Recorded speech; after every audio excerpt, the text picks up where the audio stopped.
राम जय राम जय राम। श्री भगवद गीता मैया की जय। ओम पार्थाय प्रतिबोधितां भगवतां नारायणेन स्वयं व्यासेन ग्रथितां पुराणमुनिना मध्ये महाभारतम् अद्वैतामृतवर्षिणीं भगवतीम् अष्टादशाध्यायिनीम् अम्ब त्वामनुसन्दधामि भगवद्गीते भवद्वेषिणीम्। नमोऽस्तु ते व्यासविशालबुद्धे पुल्लारविन्दायतपत्रनेत्रम् येन त्वया भारततैलपूर्णः प्रज्वालितो ज्ञानमयप्रदीप। नारायणं नमस्कृत्यं नरं चैव नरोत्तमं देवीं सरस्वतीं व्यासं ततो जयमुदीरयेत्। श्री गोपाल कृष्ण भगवान की, श्री भगवद गीता मैया की, माँ जानकी नाथ भगवान की, श्री पंचमुखी बालाजी भगवान की, श्री सद्गुरुदेव भगवान की, श्री नर्मदा मैया की। नमः पार्वती पतये हर हर महादेव शंभो।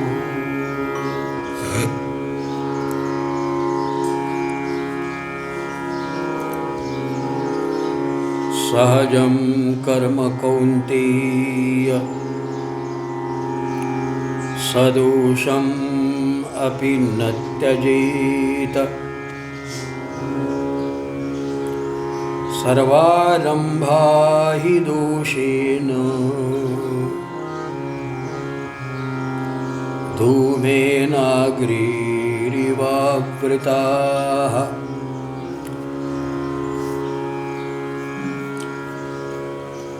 श्री भगवान श्री परमात्मा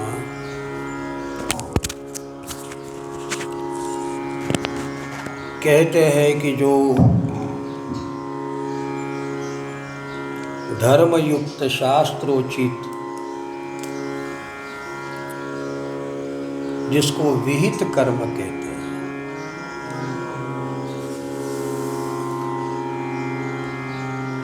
तो कई ऐसे मतावलंबी आएंगे जो हमारी श्रद्धा को डिगाने का प्रयास करेंगे। कहेंगे कि भाई ये तुम्हारा ठीक नहीं, इससे तो ये बढ़िया है, इस पंथ से वह पंथ अच्छा है, इस गुरु को तुमने हड़बड़ी में स्वीकार लिया, फला गुरु अच्छा है। लेकिन भगवान कहते ऐसा कोई दुनिया में कर्म नहीं है जिसके आरंभ में दोष नहीं होते। इसलिए भगवान ने कह दिया सर्वारंभा ही दोषेण। किसी भी कर्म का आरंभ दोष के सिवा संभव ही नहीं। आप पुराणों की कथा समझते हो, सागर का मंथन देवता और दानवों ने किया अमृत के लिए, लेकिन प्रारंभ तो विष से होगा। भगवान ऐसी एक उदाहरण यहाँ देना चाहते हैं कि आप यदि अग्नि को जलाओगे तो सबसे पहले धूम पैदा होगा, धुआं होगा। धूमेन अग्निरिआवृताः।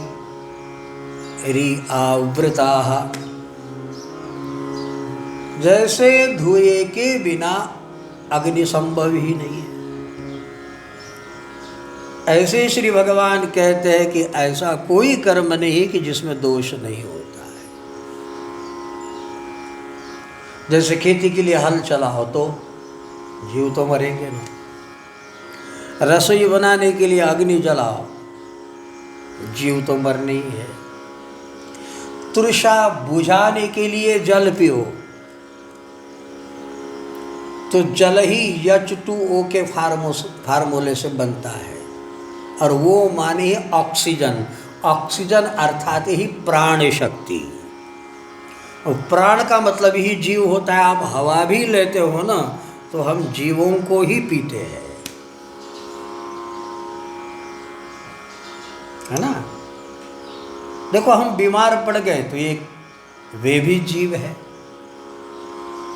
और हम दवाई लेते हैं उनका भी नाम जीव ही है। हम प्रोटीन को लेते हैं शरीर के आश्रय के लिए, वे भी जीव ही है। इसीलिए सूत्रपात है जीवे जीवस्य जीवनम। अब यहां मात्र प्रत्यक्ष हिंसा से बचना ही अहिंसा है। आप प्रत्यक्ष किसी को कष्ट ना दो, इसी का नाम अहिंसा है। ज्ञानेश्वरी कहती है एव हिंसा ची अहिंसा कर्म कांडी ऐसा सिद्धांतु सुमनसा ओळखे तू। अब अहिंसा को तो परमो धर्म माना है, किंतु जैनागम में अहिंसा को बहुत ज्यादा स्वीकार किया है। जैन आगम के उत्तराध्ययन सूत्र में आया है कि धम्मो मंगलम मुक्किटठम, धर्म का मुख्य स्वरूप यह है अहिंसा, संयमो और तवो। अहिंसा, संयम और तप ही धर्म का मुख्य तत्व है, तो उसमें अहिंसा। इसीलिए शाम होने के पहले भोजन कर लेते।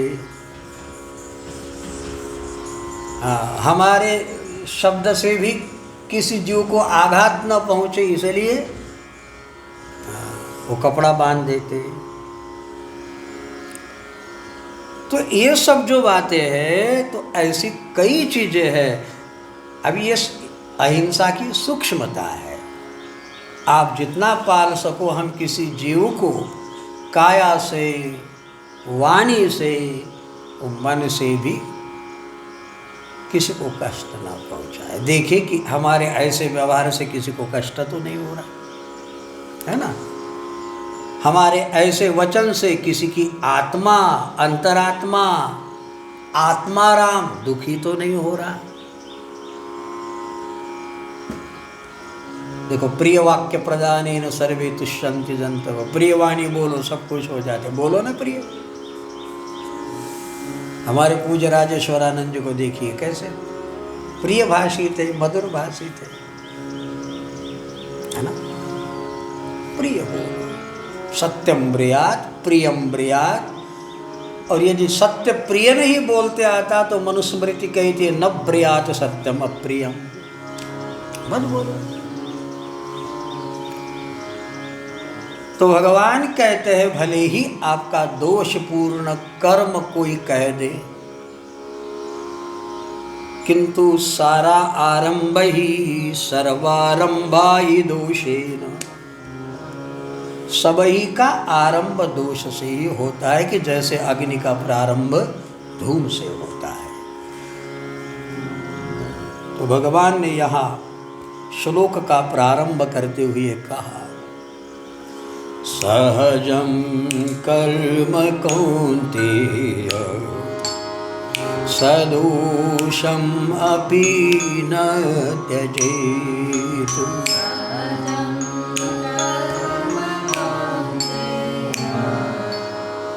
सदोषम् अपि न त्यजेत्। सर्वारम्भा हि दोषेण धूमेनाग्निरिवावृता।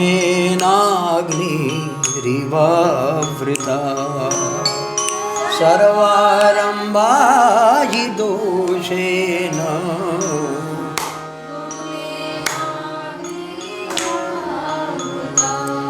जैसे धूम के बिना अग्नि प्रज्वलित नहीं हो सकती, इसी तरह ऐसा कोई कर्म नहीं है कि जिसमें कोई दोष न हो।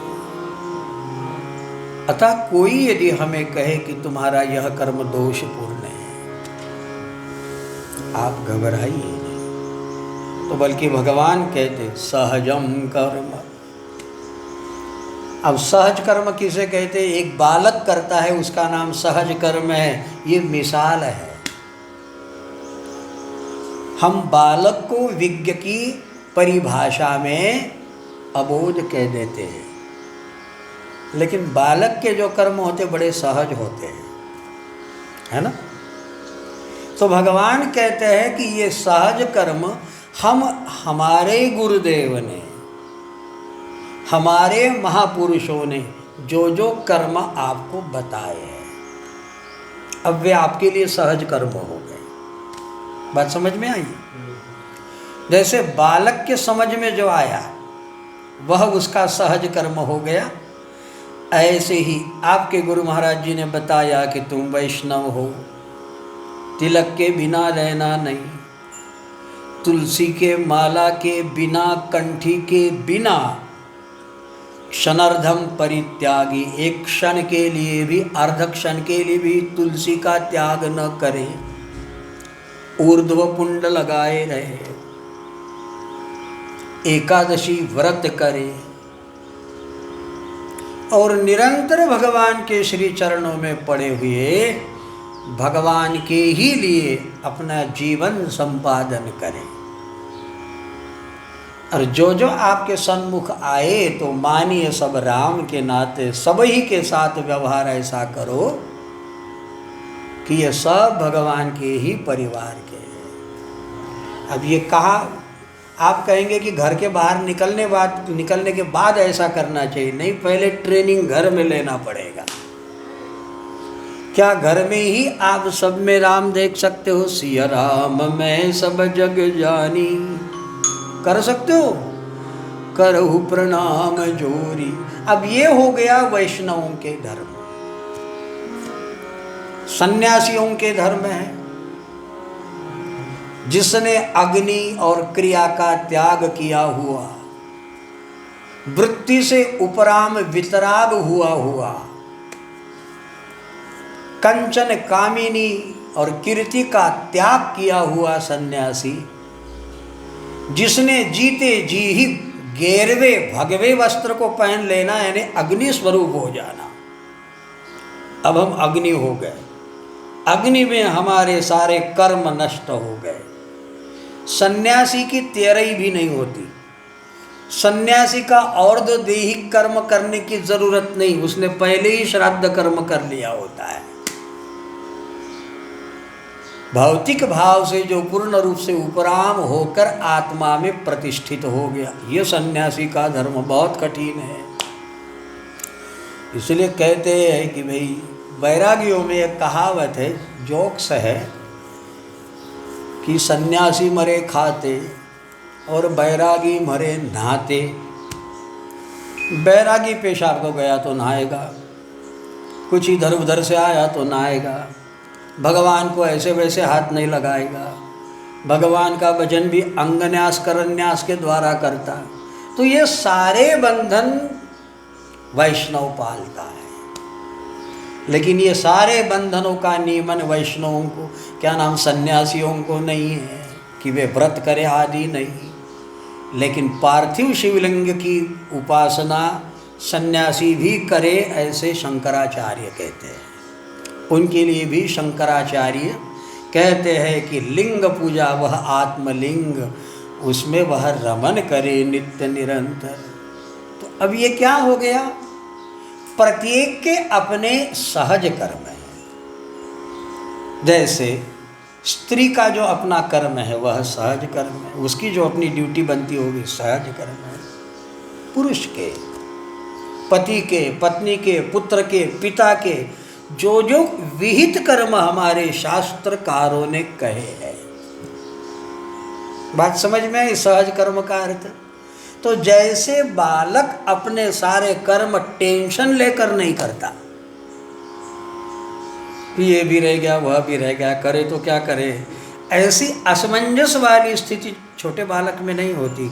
हुआ हुआ, और उसका जो होता है सहज कर्म होता है। ऐसे ही हमारे जो ब्रह्मनिष्ठों ने, तत्वनिष्ठों ने, श्रेष्ठियों ने, महापुरुषों ने, संतों ने, श्री गुरु महाराज जी ने जो हमें पथ प्रदर्शित किया हो, तुम ऐसे ऐसे जियो, तो वे सारे कर्म हमारे लिए बोझ नहीं बल्कि सहज कर्म हो जाए। और उसमें यदि कोई दूसरा विधर्मी कहे कि भाई ये तो तुम्हारा दोष युक्त है, तो भगवान हिम्मत देते हुए कहते हैं, सहजम कर्म कौन्तेय शास्त्रोचित सहज कर्म सदोषमपि न त्यजेत। भले ही दूसरा कह दे ये तो दोष युक्त है, तो कहना हम इसका त्याग नहीं कर सकते। सदोषमपि न त्यजेत, क्योंकि सर्वारंभा ही दोषेन, सबका आरंभ ही तो दोष से है। जैसे अग्नि का आरंभ धूम से है, धुएं से है। सर्वारंभा ही दोषेन धूमेनाग्निरीव आवृता। श्री गोपाल कृष्ण भगवान की जय। श्री भगवद गीता मैया की जय। श्री जानकीनाथ भगवान की पार्वती पतये हर हर महादेव शंकर।